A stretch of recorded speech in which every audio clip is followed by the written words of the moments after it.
Bonjour les enfants. Le titre de notre album est Splat adore jardiner par Robes Coton, édition Nathan.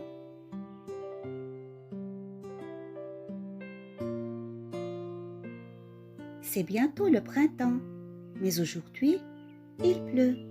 Splat est bien embêté à l'idée de passer toute la journée à la maison.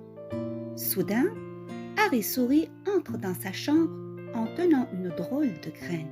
« Où as-tu trouvé ça ?» demande Splat étonné. Harry Souris regarde la graine en haussant les épaules. « Je me demande ce que ça peut bien être, » s'interroge Splat. « Il n'y a qu'une solution pour le savoir, » continue Splat. « Il faudrait qu'elle pousse.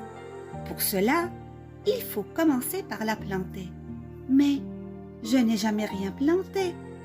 Et toi, as-tu déjà planté quelque chose ?» demande Splat à Harry Souris. Ce dernier hausse encore les épaules. « Alors, direction la bibliothèque, » annonce Splat. Splat et Harry Souris cherchent un livre de jardinage dans les rayons de la bibliothèque. Mais ce sont des livres beaucoup trop compliqués. Splat veut faire pousser une petite plante, pas un champ de maïs. Splat demande de l'aide à la bibliothécaire. Elle lui tend enfin le livre qu'il lui faut. Commencez par remplir un pot avec de la terre, explique le livre. Malheureusement, Splat vise mal. Plantez ensuite la graine dans la terre, placez le pot au soleil et arrosez. Malheureusement, Splat vise mal une nouvelle fois. Splat observe son pot de terre tous les jours en espérant qu'une tige va apparaître. Il se demande bien quelle plante va sortir.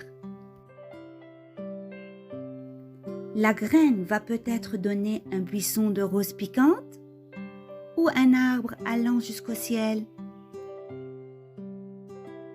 Splat n'en peut plus d'attendre.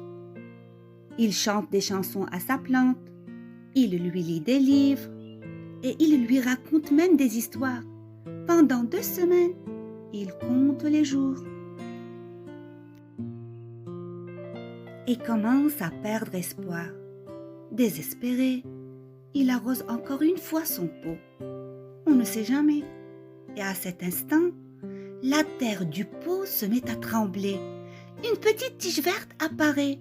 Splat crie de joie, puis il s'arrête net de peur d'effrayer la graine et de la voir entrer sous terre.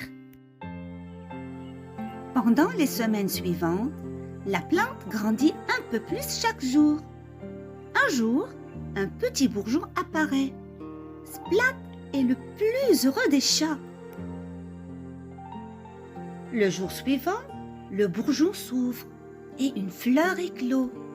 Ce n'est ni une plante tropicale, ni un buisson de roses piquantes, ni un arbre immense. C'est juste une fleur, une petite marguerite. Mais Splat sait tout de suite à qui l'offrir. « Je l'adore, » dit maman. « C'est la plus belle fleur du monde. » Splat sourit et fait un câlin à sa maman. « C'est moi tout seul qui l'ai fait pousser, » explique Splat. « Et aussi un peu Harry Souris. »